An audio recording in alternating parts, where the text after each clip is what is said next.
કાંઠાથી અહેવાલ આવી રહ્યા છે કે સરહદીય ગામોમાં બ્લેકઆઉટ કરવામાં આવ્યું છે। સરહદીય વિસ્તારમાં 24 જેટલા ગામોમાં બ્લેકઆઉટ થયું છે, એટલે કે અહીંયા પણ જે સુરક્ષાના કારણોસર આ બ્લેકઆઉટ કરવામાં આવ્યું છે। બનાસકાંઠાના સરહદીય વિસ્તારોમાં 24 જેટલા ગામોમાં બ્લેકઆઉટ કરવામાં આવ્યું છે। ગઈકાલે તમે જોયું હતું કે સાંતલપુરના 17 જેટલા ગામોમાં બ્લેકઆઉટ થયું હતું અને સરહદી વિસ્તારમાં બનાસકાંઠામાં આજે 24 ગામોમાં બ્લેકઆઉટ। વધુ માહિતી મેળવીએ બનાસકાંઠાથી સંવાદદાતા કિશોર તુવર જોડાયા છે।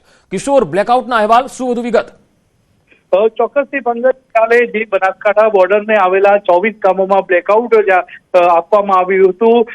આજે ફરી બીજા દિવસે પણ જે બનાસકાંઠા જિલ્લાના જે 2 તાલુકાના જે 24 જેટલા ગામડાઓ છે જે સરહદને અડીને આવેલા છે તે તમામ ગામોમાં બ્લેકઆઉટ આપવામાં આવ્યું છે। તમામ ગામોની જે લાઇટો છે તે બંધ કરી દેવામાં આવી છે। તમામ ગામોના જે લોકો છે તે તમામ ગામોના લોકોને પોતાના ઘરમાં જ રહેવાનું કહેવામાં આવ્યું છે।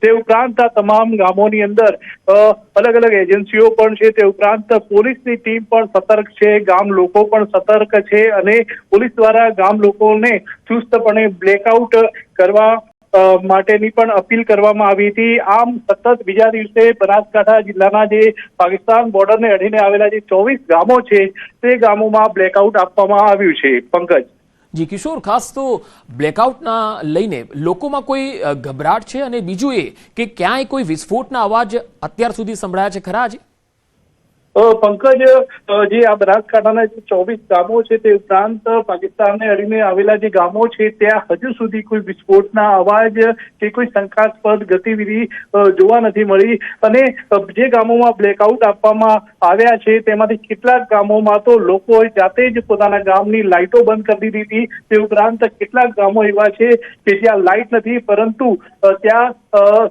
સોલારથી લાઇટ કરવામાં આવે છે। જ્યાં સોલારથી રાત્રે ઓટોમેટિક લાઇટ ચાલુ થઈ જતી હોય છે ત્યાં પણ પુઠ્ઠાઓ મારીને તે લાઇટો પણ બંધ કરી દેવામાં આવી છે। આમ બ્લેકઆઉટ પહેલા જે કેટલાક ગામોના લોકોએ જાતે જ પોતાના ગામોની લાઇટો બંધ કરી દીધી હતી અને તે બાદ હવે 24 ગામોમાં બ્લેકઆઉટ આપવામાં આવતા તમામ 24 ગામોની જે લાઇટો છે તે સંપૂર્ણપણે બંધ કરી દેવામાં આવી છે અને લોકો જે બોર્ડર પર રહે છે તે લોકો તેના વડવાઓ 1971નું યુદ્ધ પણ જોયું છે, તેની પરિસ્થિતિ પણ એ વખતેની જોઈ હતી। તો લોકોમાં કોઈ ગભરાટ નથી, કોઈ ડર નથી।